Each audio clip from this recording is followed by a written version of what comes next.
Vedare tinokuchingamidzai zvekare kune chimwe chirongwa pano paZim Facebook Secrets and Confessions. Tadzoka zvekare nemamwe mamessages.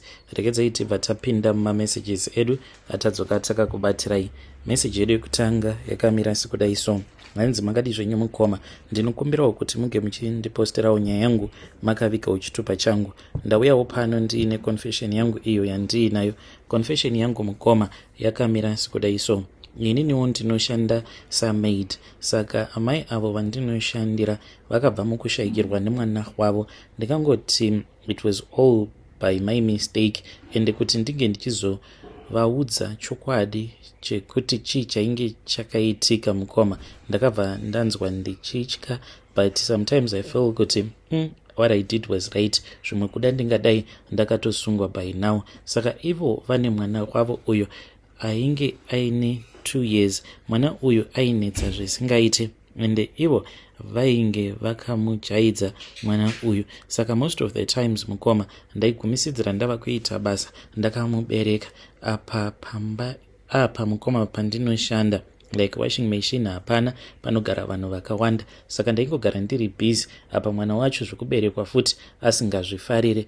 Zvino mukoma nerimwe zuva ndakati ndiri busy ndaifanira kuti ndinge ndichizoaina mushure mekunge ndapedza kuwacha machira, basa randainge ndakatarisana naro it was just too much. Saka amai vacho vakabva vangobuda zvemaminutes. Saka ainge ari mwana uya wekuti kana akangoona munhu achibuda nemotikari anobva atotanga kutochema. So ndakazoti ndasara ndiinaye, ndakazama nepose pandainge ndichigona napo kuti ndinge ndichimunyararidza mwana uyu, but ainge asingadi. Apa ndichitarisa futi kuti basa randainge ndiinaro rainge rakawanda sei. Apa musi wacho iwoyo ndaifanira kuti ndinge ndichienda kunoona mufesi wangu mukoma, ndokubva ndatoti mwana uyu anonetsa. Ndakabva ndazomusungirira muprema, saka ainge oramba achingochemera mvura. Ndainge ndamupa chibottle drink chake, but aitambisa mvura iyoyo. Ndakabva ndazongotsamwa mukoma zvezvekuti ndakangobatwa nehasha zvemaminutes, ndokubva ndangotora kapu ndikabva ndanochera mvura muchemba. Apa mufunge zvenyu ndainge ndichangobva kuita tsvina, ende tsvina iya yainge isina kunyatso kuenda zvakanaka. Ndikati ndichazoshandisa mvura iyo kana ndapedza kuwacha, yainge ichiri mutabhu, ndobva ndangoflasha zvangu. Ndakangonochera mvura iya mukoma, ndokubva ndanopa mwana uya iye agoti otanga kunwa mvura iya.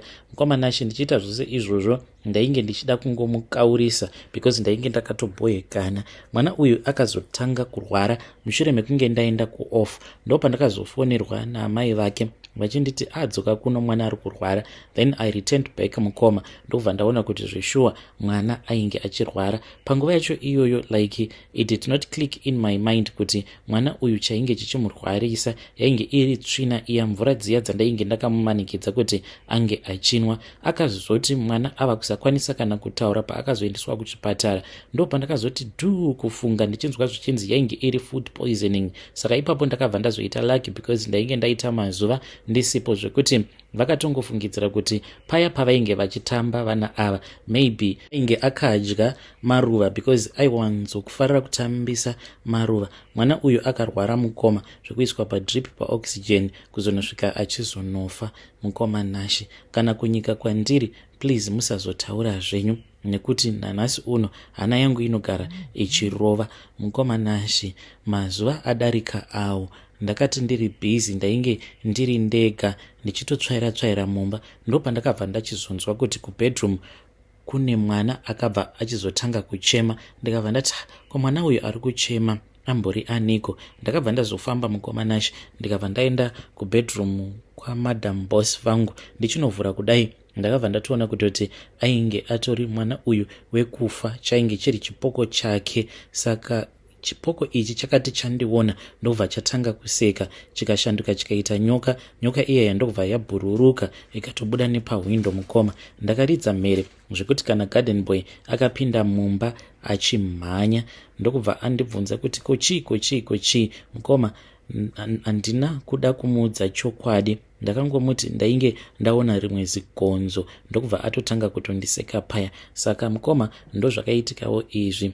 ndinodawo kuti munge muchindiposterawo nyaya yangu. I know kuti people are going to judge me, but kunoku kunyika kwandiri mukomanasha nyaya yakadai kana kuri kunzi ikazobuda zvichinzi apa uri muZimbabwean waita mess up yakadai, ndinokwanisa kuzotoparirawo vamwe veruzhinji vasina kana chavanoziva. Please hide me mukoma. Vedare ndo message iyo yandakatumidzirwa ichibva kuna vanzvadzi vedu. Zvakangooma hazvo vedu we. Ngatizamei kuti tinge tichitaura navo mucomment section. What do you suggest that she must do? Hanzi ndinotya kuti ndinge ndichiudza madam boss vangu, because zvimwe kuda vanobva vazondisungisa hanzi for child abuse, and at the same time hanzi zvinhu izvi zviri kundishungurudza mumwoyo mangu. Ndinoshaya kuti ndoudza aniko wandingavimba naye. Rekedzai vataenda panyaya yedu inotevera. Nyaya yedu inotevera yakamira sekudai so. Hanzi makadi zvenyu mukoma, ndinokumbirawo kuti munge muchindiposterawo nyaya yanguwo makavika chitupa changu. Ininiwo mukoma ndinogara muMbare munomo, uye zvekare ndinoitawo zvekumbavha. Ndakatanga kuba apo pandainge ndichiri form 3. Pari zvino hangu mukoma ndiri murume ane makore 23 years ekuberekwa. Geto mukoma, pageto pakaoma, zvinhu hazvina kana kutombomirapo. Itongori nyaya yekuti unenge uchitongongwavha kuti unge uchikwanisawo kuwanawo something. So zvakaitika mukomanashi ndezvekudai so. Nemamwe mafesi angu, tino umwe mudhara wekumaraini ekwedu anoitawo zvekugadzira motikari. Saka mudhara uyu mukoma iye ane umwe mukadzi uyo waanogara naye wekuMalawi. Mumzi iyoyo mukomanashi taingonzwa zvichinzi inoroya, but now I believe kuti zveshuwa varoi variko. Saka mudhara uyu taizviziva kuti nguva zhinji anenge aine maturuzi akasiyana-siyana ebasa ekuti taikwanisa kutomabhagura tobva tatoita mari same time. Saka pane umwe mufesi wangu akazouya akabva ati ainge aine umwe muvheti wake anoitawo zvemining uye zvekare ane makambani ake econstruction. Saka vainge vachida generator rakati kurei, ndokubva vatipa order paya. So mukomana achi takabva tatanga kungwavha. One day ndakangodarikawo nepamba pake mudhara uyu, ndokubva ndaziona kuti painge paine generator rainge riripo. Iri generator mukomanashi ndaitoziva kutoti rainge rakatorohwawo Bosch somewhere else. Saka ndakabva ndazoudza mamwe mafesi angu, then ndokubva tazomupindira mudhara uyu takapfeka mamask, ndokubva tazotora generator riya. Saka mudhara uyu akabva ati zvamuri kuita izvo varume dai masiyana nazvo, nekuti zvinhu zvangu muchadzoka nazvo mega. Ndokubva tatosiya tatomukika paya nekutomudira mambama. Takabva tasimudza generator redu ndokubva tazonoritengesera murungu wedu. Mukomanashi takabva tazogoverana mari iya.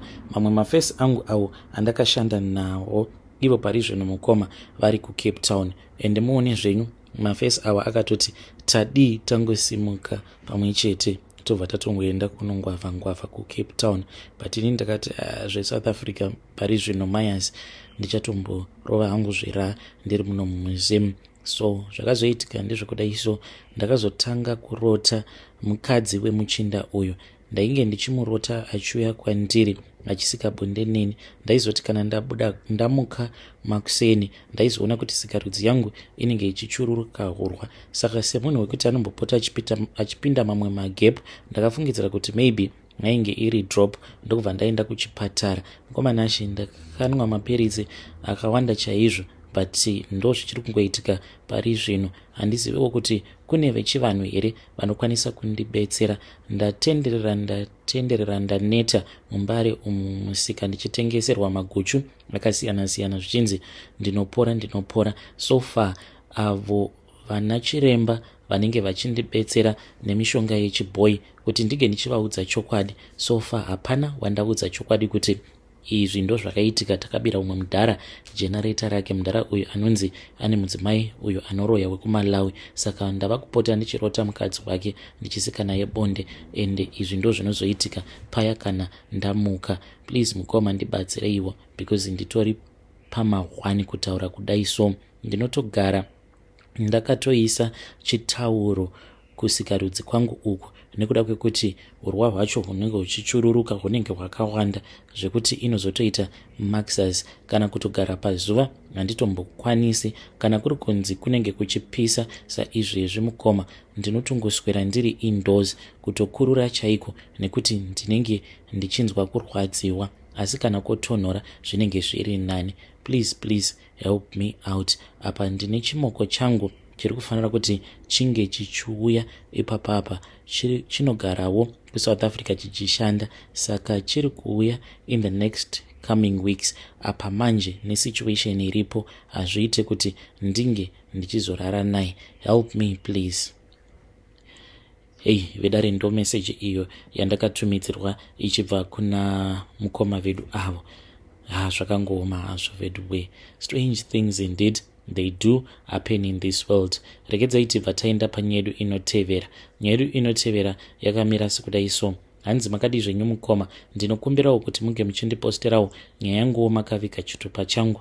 Ndauyawo pano ndiine secret yangu iyo yandiinayo. So inini ndichizonoromba mukoma, ndainge ndichiitawo zvekuredza hove patainge tichiri kumaruzevha ndokubva tazouya muHarare. Saka kune kwataipota tichienda, then ndakazonzi izvi zvatainge tichiita zvekupocha zvaitoda munhu ane lucky, because ndaingogara ndichingobatwa, even though taiti kana tikabatwa taisazosungwa zvedu taibva tazongobvisa mari dzechiwoko muhomwe, but vaitoona kutoti mapurisa acho vaitokutorera mari yose mukoma zvekuti unotosara utori pa01 start. Saka zvakazoitika mukoma Nash almost 3 times. Apa ndainge ndakatarisana nemarenti nei ndo ndakabva ndazongoona kuti zvainge zviri nani kuti ndinge ndichingogamuchirawo mushonga wacho iwoyo wainge uchinzi ndewe lucky. Saka mushonga uyu mukoma ainge akaita mafuta ari yellow akakora. Saka zvataita ndezvekuti taiti paya kana tava kubuda tichida kuenda kunopocha huri husiku, umwe neumwe mukoma aitora chibhodhoro chake, ende zvibhodhoro izvi mukoma tainge takanzi vadzimai vedu vaisafanira kuti vange vachizozvibata zvibhodhoro izvozvo. Saka inini ndainge ndakatorawo rimwe zibhokisi rangu rainge richigarawo maturuzi angu ebasa, ndo mandainge ndakachiviga chibhodhoro ichocho mukoma Nashi. Saka taiti kana tazora paya tobva taenda zvedu kubasa, taitokwanisa kutoreza hove usiku hwose tigodzoka tigotonodzitengesa hove idzodzo usina kana mupurisa waunenge uchimbosangana naye mukoma, kutoita sekunge Zimbabwe yose inenge isisina kana mupurisa kana hwane zvake. Zvakazoitika mukoma ndezvekudai so. Madam vangu sezvo vari munhu wekuti vaingogara vachingorwa mathara cleaning, nerimwe zuva vakazoti ndisipo apa ndainge ndakavaudza kuti zvemunhu anobata zvimaturuzi zvangu handizvifarire. Saka vakabva vati paya pavainge vachiklina vachirongedza zvekare mumba, ndo pavakati ivo vakaona chibhodhoro ichocho chainge chiine mafuta ndokubva vazochibata. mukoma Nashi uko kwandainge nditori nemafesi angu ndakangokaruka ndarohwa neumwe musoro zvekuti ndakaita kuona nyika yose ichiita kutenderera, ndokubva ndatanga kunzwa dzungu ndikabva ndawira pasi. Pandakazomuka mukoma Nashi, vamwe vangu vainge vatonditakura ndokubva vazoenda neni kumba kwasekuru. Ndakatongomukawo sekuru vaya vachiita kudya marasha, vachiita kupopota, vachiti ndainge ndaputsa mhiko dzangu. Ndakabva ndati zvino kana muchiti ndaputsa mhiko ndinofanira kuti ndige ndichiita sei? Vakabva vanditi ndaifanira kuti ndinge ndichizovabhadhara mari. Ndakavabhadhara mari mukoma yainge ichikwana iyo kuita $600 US, in which yainge iri mari yakawanda kwazvo mukoma, handidi kana kukunyeperai. So mari iyoyo yandakavabhadhara vakabva vazondipa umwe mukomana uyo wavainge vachishandidzana naye, vakabva vanditi uyu ndiye achazoenda obva azonokurakidza kwaunofanira kuti unge uchizogara kusvika ndagadzirisa izvo zvawakakanganisa. mukoma Nashi kana mudzimai wangu ainge asingatozivi kuti ndainge ndiripi panguva yacho iyoyo pandakaendeswa kune rimwe sango mukoma rekuti handitombozivi kuti ndainge ndiri nechekupi. mukoma ndakangosiyiwa kusango ikoko ndikabva ndanzi ndaisafanira kuti ndinge ndichizotsvaka pekuvanda uye zvekare ndinge ndichizofamba. Ipapo pacho pandainge ndasiyiwa ndipo pandaifanira kuti ndinge ndichizoita tsvina, uye zvekare ndainge ndiine mvura yandakapiwa yekuti ndinge ndichinwa. Ndakangonzi kana kuri kunzi ukaona zvikara zvesango unofanira kuti unge uchizokwira mumuti mushure mekunge waona kuti chikara ichocho chinenge chichida kukukuvadza, asi kana chisina basa newe haufaniri kuti unge uchibva pano. Ndozvataurwa nasekuru. Ndokubva ndazopiwa bhegi, ndakapiwa school bag rainge rakazara kuti mako nechibage icho chandakanzi ndo chainge chiri chikafu changu ichocho. Mukomanashi, ndakarohwa nenzara kusvika ndaita sekunge dzainge dzava kutodambuka. Ndaitongorarama nekutongokanga maputi ndichinwa nemvura. Mukomanashi, kuzonosvika nguva iyo yandainge ndakanzi ndiyo yandaifanira kuti ndige ndichigaramo musango racho iroro ravaiti rinoyera. Then ndikazovaona nerimwe zuva ndakafara chaizvo, even though ndainge ndaziya nenzara. Ndakavaona vachiuya ndokubva vazotanga vandipa porridge rehushushu. After that vakazondichenura ndokubva tazodzokera zvedu kumatare avo. But Mukomanashi, ndakabva ndatoudzwa kuti it was too late because chikwambo ndainge ndatova nacho. So ndokurombawo kwandakaita. Chikwambo ichi mukoma chakazorova mukadzi wangu zvekuti kusvika pari zvinozvi mukadzi wangu iye atori nestroke and haachatokwanisi kufamba zvakanaka. Akastroka kugumbo rake rekuright uye zvekare neruoko rwake rwekwaright rwakastroka zvekare. Mukomanashi, kana mukaposta nyaya yangu ndizivise ndichange ndichizotevererawo ndiri mucomment section. Vidare ndo message iyo yandakatumidzirwa ichibva